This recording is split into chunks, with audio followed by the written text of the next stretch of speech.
Sylvester Stallone, throughout this entire movie, is wearing thick glasses and a fedora and looks nothing like what he looks like on the DVD cover. Not a thing. Back from our laser mission. Back from a laser mission in which no one ever fires a laser. Not one goddamn. Lasers are mentioned a couple of times. He just sticks out like a sore thumb in this futuristic space setting. Yeah, they're on a spaceship and they're being hunted down by the dumbest looking Dracula you have ever seen. I would say like this movie is carried by the strength of the actors and their overacting. This movie is supporting made characters so much more entertaining by the characters of this town. He gets tortured And traumatized. He has develops a drug habit. and then dies. And TJ then- has ruined the life of his best friend. Like, yeah, absolutely. The worst lines from like bad movies kind of get repurposed on the internet. Yeah. I had never seen that before in my life. And of course, and I hope the guy who plays Skrull is ashamed of himself. A movie that I'm somewhat ashamed to say I laughed at quite a bit. I did too. yeah. But, like, it didn't make me feel proud of myself. But the background hasn't been completed? Yeah, it seems like an editing mistake. It They just does! left in the movie. Yeah. That's just Somebody fucked up in the editing bay. That's just a flat-out editing mistake. You pull out a grenade and you stuff it down the shark's mouth, and then it blows up in a very realistic It way. looked way too real. Like, the shark looked real. The explosion. The entire time, every time we were getting into a fight, you were like, oh, it's going to be a sexy It's fight. gonna be a sexy fight. Yeah, you were like, and finally, we actually got a sexy fight. Yeah. Until he lost his nipple. Yes. And they know. Like, the entire time he's explaining it, Smirgle is basically like the audience surrogate. He's just going like, I don't care. Yeah. I don't care. breathe, Dragons breathe fire. It's a fantasy movie. Let's just move on with. Oh God, you're still talking. Whoever wins gets the town. But over the course of them recruiting players for their team, Ace goes ahead and builds the stadium anyway over the town. Around the town. Around the town. Like someone off camera told him his lines, and he just repeated them on camera. Oh, that makes a lot more So at no sense. point in this movie does he know what he's saying or what other people are saying to him. Oh my God. Yeah, I mean, that makes so much sense. They walk into a room, they'll find the They walk fire. into a room using the same footsteps sound God. effects. You were so happy. to God, point we that out. gotta talk You were about so that. happy to point that out. You know what? I'm gonna include a supercut right here. Rolling down the street, she's like, Arnold, where are you going? Like, oh boy. Lots of characters in this movie. Oh, they make their gig. They make the guy who wrote the screenplay in the same year also came out with Shark Man and Snake Man. I would like to see the Man extended universe. Yeah, I know. I'm sure it exists. And then in the 10th movie, they all have to join together to stop a global threat or something. Praying Mantis. Classic. I missed that part of the book. You know, I should have written my whole book report on it. You know? If Bram Stoker were alive today, he would probably go like, fuck, that's a good idea. I should fucking Blackula shows up in the middle of this movie and shoots John Hurt with a laser. And it's so hard to tell because the screen's all wibbly. There was a guy on fire! Yeah, there's a guy in a fire suit. Yeah, what the fuck? Can you imagine the poor guy that had to set himself on fire for this fucking movie, only to find out that it didn't even make it into the movie? Welcome to Master Q, dickhead. We getting a sequel? Damn right. Damn right you are, you son of a We're gonna bitch. get like a ton of them. None of them are gonna be like this. I'm just imagining if this were any other Michael Shannon movie. He would be in the doorway. Yeah, like, this would be the moment where she realizes her friend is a serial killer. Yeah. He's the Iceman. I'm gonna have to kill you now. They're just called the Needle Gang. The Needle Gang, sure. Let's just point out that probably some rats were harmed in the making of this movie. Oh yeah! Oh totally! This movie killed a ton of rats! Yeah. Because they're in the sewer. Rutger Hauer was improvising his scene. Most of the dialogue that he says in the movie was him making that shit.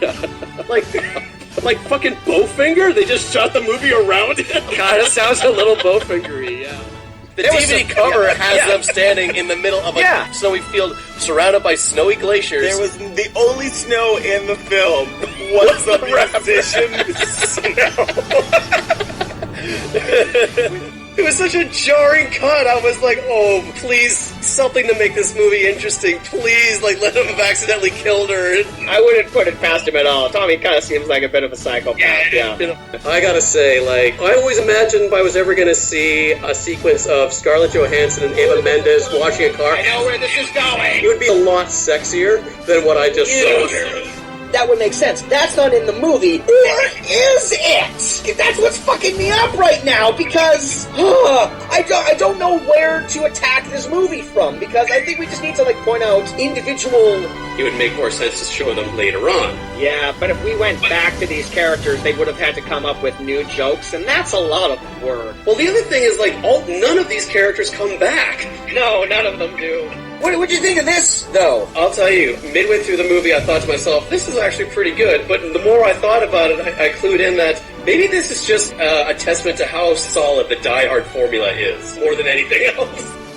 It's really hard to describe why he was so bad. You know, like, it's easy to describe what makes, like, Tommy Wiseau a bad actor. But this guy, he's so clearly barely remembering his lines. There was a scene later... As soon as Brad sang, like, the first words to, where he goes, "Oh, Blender," Bitchin' in the kitchen. fucking done. I am not watching a guy sing a song about appliances. And I wrote them down, all of the following voices. We have Japanese, South Asian or Indian, Southern Texas, Posh, that like fancy drama lady, Irish, John Wayne. I love your listing of regional accents. And she's only saved by Jackie Chan, who was genuinely trying to catch a chicken so he could eat it for dinner. And then he fights off his fights while holding a fucking chicken. Then they just capture whatever the dog wants to do. It is the most, let's just coast to this movie, we'll collect our paycheck, and we'll, like, waltz out of here with a hit. What I will Which is how movies get made, man! This was just Ted Hamilton's plan to sabotage that movie by taking a lot of the wind out of it. So coming out first, souring public opinion on Pirates of Penzance. Yeah. He sabotaged the movie that turned him down for the role of the Pirate King. What did go right with Arcade? All of these kids got sucked into the world, and it reads your mind, and it calls the players a bitch. Those are the negatives. What are the positives of Arcade? Well, they made 50 cents. There was 2 quarters. Entirely willing to go up into this nasty abandoned house and have rando sex with a mystery woman who's very clearly a ghost of some sort, but Barry's all in. Barry is 100% down. Yeah. I cannot overstate this enough. When I say the Nazi zombies drown people, no one seems to struggle or fight back. Or scream. They just kind of accept their fate that they're going to be drowned by a zombie Nazi. This is a kid's movie, and you can't show it. But if Dracula is pissed off that no one takes monsters like him seriously anymore, you know what's an easy fucking solution to that? Start killing people again. That'll turn people around right quick. Also unexplained, he has huge bandages on the side of his face. Right. That's that Jack even asked him when he got out of jail, what happened to you? He says, don't worry about it. Never explained. Were those pills emotions? Because I'm kind of confused Great about question. like he's getting the red one, so I imagine those are rage pills and anger pills. And he's just like, this is good. Yeah, Anger. did they just eat emotions for breakfast? Yeah, my brain is also quite pickled, so I'm trying to remember what the initial plot of this movie was. I'm pretty sure it's that everything is fine as long as you can still go up the stairs. And Ever wanted to watch Mad Max Fury Road, but wish that the cars all drove at a sensible speed? The fucking New Barbarians is the movie for you. They drive as fast as a man can run. Aren't you glad you're listening, folks? 4 fucking assholes know the fucking plot to a movie you never heard of from the 80s. Also, a bunch of assholes talking about a movie you've never heard of. That's our entire podcast, so that's fine. but I did love his tiny little body in a devil costume running around the stage. It doesn't help that his first outfit we see him in is a jacket that's 5 times too big for him. The devil costume is the only costume that fits him. By the end of the movie, after he saves the day and he's like shaking the president's hand, he's glad to have you back, Captain Invisible, and Alan Arkin's like, yeah, right, I'll keep in touch. Yeah, we'll get lunch or something. He doesn't give a I guess you're not bonded by magic anymore. He's got like perpetual 5 o'clock shadow. His hair is not clean cut. It's shaggier. This is road weary Leslie Nielsen. I was like, this like scruffy Leslie Nielsen's kind of doing it for me. I was like, I get that. He looks good. And I'm sitting here and I'm going like, did this motherfucker have the actual sword behind the rock the entire time? Yeah. No, that's a fake sword too. He double fake swords him. And you know, fake sword me once. Hey guys, I know I'm the star player and the captain and the coach, but I'm gonna bounce. And of course, hours before they're playing a game that's going to determine the fate of the free world, most of the team. As she was orgasming, she reached out and she grabbed a painting of JFK and she ripped his dick off, and then she grabbed a painting of Bill Clinton and ripped his dick off. I thought that was good. I think that's maybe the best scene in the movie. Yeah. Certainly the best shot scene. It's Billy's destiny to stop the river dragon from destroying this town. Why? Why is it this one kid's responsibility to fight this monster when you have a town full of wizards? And why is no one helping him? Hulk Hogan knows how to use a computer? Really? Yeah. In the 90s? How on earth did he know Between two specifically how to movies do that we've seen this character in, like, I don't even know if Mike McBride even owns a computer. I don't even know if Hulk Hogan owns a computer. She has to choose from an emotionally abusive cheater and the creepiest motherfucker who has ever existed. Or sassy gay best friend might not turn out to be gay. That was the third option. It may actually be the most offensive turn that character takes. I love the fact that there was a point in time where Danny DeVito was a huge movie star, and he looks and sounds like Danny DeVito. That's wild. But he was He wields the mystical dragon cleaver, and it can skin an entire pig in one fell swoop. It is kind of cool looking. It's kind of cool. We got like a Mortal Kombat X-ray view, but it's like a duck. That is John Wayne's actual yacht. Really? In my heart, they changed nothing about this. Yes, that's exactly what do we have? It's like, you know what, we'll work it into the plot. That is John Wayne's snooker table. That is John Wayne's exercise bike. That is John Wayne's mistress. Son of Dracula is in a garage band with his buddies, but they're not introduced as characters. They just happen to show up whenever he's got a gig. Well, that's great. That's just working musicians, man, just trying to... It's whatever we need to get back on track. Grabbers! The grabbiest movie I ever done seeing. Grabbers! Let's play this game right now, Cass. Sure. 3, 6, 4, 5. I would like to stay alive. 7, 2, 5, 9. On your bones, I'm going to dine. See, it's just this shit. It's just like Startles him, scares him, right up until like she gets a good look at his face, and she's like, ooh. A less attractive David Schwimmer, you said. all right. It's been a while for Mary Lou. Your eye is drawn to him the entire time. And keep in mind, when he's on screen, he's sharing the screen with a giant albino shark carcass. But it's all like, oh yeah, I guess that's there. Yeah. The eye is just drawn to Paul Sorvino. Danny Trejo as a dog getting translated by another dog through a robot voice, and the sequence of it is like, no, don't do it, Victor, it's not worth it. Don't do it, Victor, it's not worth it. It's very funny because Sheriff Woody is all like, you're never going to survive out there. You have to go through trials you can't possibly imagine. And then cuts to James, push it back! So it's just like, this'll help you when it's a real windy day out. Oh, the dragon is all around you when you look at the mountains, and when you look at the sky, it's all around you. It's like, and Arnold's just like, I get it now. I get it, it's a metaphor. And it's just like, no, he's a real fucking dragon. Where'd it go? And because, like, we've all seen these, we know what's going to happen next. Like, he's painting a tunnel on the side of a wall, and my reaction is just, oh, fuck. They're doing this? Jesus Christ. And look, she has a fixation with roofs, given the fact that we see her on a roof twice. That's right. It's set up earlier in the film. That was foreshadowing. This is a smart movie. It's setting this shit up. So they have to land in like this one valley that is populated with a bunch of wind cultists, led by Sir Ben Kingsley. Yes. It gets worse. Yeah. Who spends his entire world trapped under a rock. Yeah. You know what must have happened? They had no idea that Ron Perlman was going to be there. Someone went up to him and said, like, hey, Mark Hamill's directing this movie and he wants you to be in it. He's probably like, okay, yeah, tell his people to get in touch with my people. No, right now. No, right now. Yeah. No, we're filming currently. Yeah. Oh. Was there like a full family in that car that There were at least 3 people There were in that at least car. 3 people, Yeah. and the cab crashes into that car and just explodes in a massive fireball. And now it's like a family of 4 just dead. It's so awesome.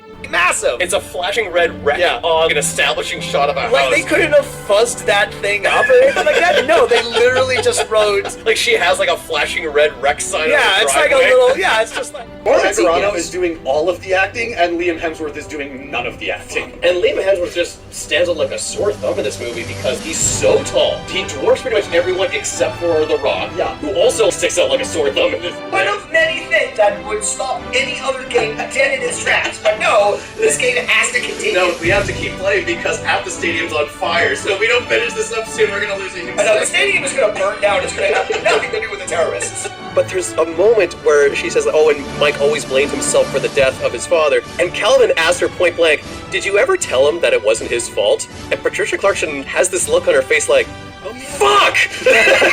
And that's what changes Bobby's mind. He was like, my heart. No, I can't deprive a young lady of a sewing machine. No. And he just embroidery. And he just gives the horse away. For free. Because he can't bear this song. But everyone knows how to drive. This is the easiest experimental prototype to steal. It shouldn't be. It shouldn't be. No, there should be some sort of security Everyone system. seems to know how to drive this car and press all the buttons. Yeah, green go, red stop. If that's the best Ron O'Neill that he's not good. This guy's a terrible actor. I wondered if he was like an athlete turned actor. Man, like the most damning criticism I think of any acting would be, I thought you were an athlete turned actor. There's probably like 10 minutes left in the movie, and they introduce this running gag that they bring up like 4 more times in the remaining 10 minutes. Because he's a fat guy, so he's got to be obsessed with food from up until now. Dakota talking about why the relationship deteriorated. Felix talking to Samuel Jackson about why the relationship deteriorated. Yeah. And Samuel Jackson just has a look on his face like, I do not fucking care I about just told you I want to sell these drugs and get a lot of money. Well, fuck. I am no closer to figuring out who poisoned me. this. What a day. This kid's embroiled in like a 24-hour murder This mystery on the entire waning days of his life. secret incest subplot actually had nothing to do with him. Fire, get over here. I need Virgin's piss to fight these guys. Oh, fuck. I mean, this is the reason why he keeps these 2 around, right? Because apparently Virgin's piss, as I stated earlier in the show, this is a big deal. It's part of an enchantment. I need Virgin's piss to make 2 women who at some point talk to each other, not about a man, and none of them talk to each other once. No, there's one scene that starts with 2 women in a room, but the conversation is over by the time the scene starts, and then a man walks in, and then the scene begins. Yes, we made the snake too good. Yeah. It's too good of a snake. And it's one of these dumb, giant monster movies where it's like, why the fuck did they make this thing in the first place? Oh, the snake, not the movie. Yeah. Well, okay, so sci-fi had a budget for like original. She wants to love her child, but as the spawn of Satan, she knows that this is bad news for the human race. I know what we'll do. We'll put her on a bus and kill her. And that's the last we see of the main character from the first movie. That's what makes Pinocchio special. In this, robots with personalities are a thing. They're all over the place. What the fuck did Geppetto bother making his own robot for? Yeah, why can't he meet a nice lady and like have their own kid, you know? Whoopi Goldberg, who voices Darlin the baseball bat.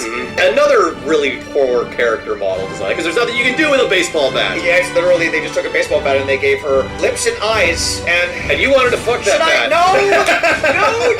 No! Katie's doing really well at the figure skating, but then her dad gets laid off at the mill, so they have to move to the city and away from her precious skating instructor. Abrupt cut to the North Pole!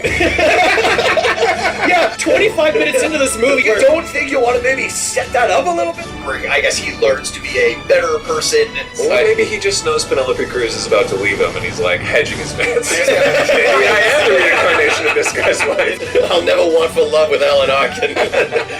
I mean, now that I know what the term Big Gold Brick means, the movie honestly makes a lot more sense. It does seem like he wrote a movie, and it's just like, I'm gonna just fill this. See how many suckers pay to see this. See how many red herrings. And we were like, hey, we called it. There he is, Martin Lawrence with a grin. With a big evil smile on his face. This really was like the most obvious twist killer that this could be. Well, guess what, listener? That ain't Martin Lawrence. I mean, it is, and he has a lot of insight on the paintings. At first, I'm like, oh my god, this movie. Talk about the poker game. Talk about these characters. I don't care about Aussie paintings. By the end, I'm a little fascinated by the history of art. Like, actually, this is kind of more Ryan Gosling's subconscious has cast him in the lead role as Trevor. Of his last week of his life story, yeah. Yes, in which he is a supporting character. Fully.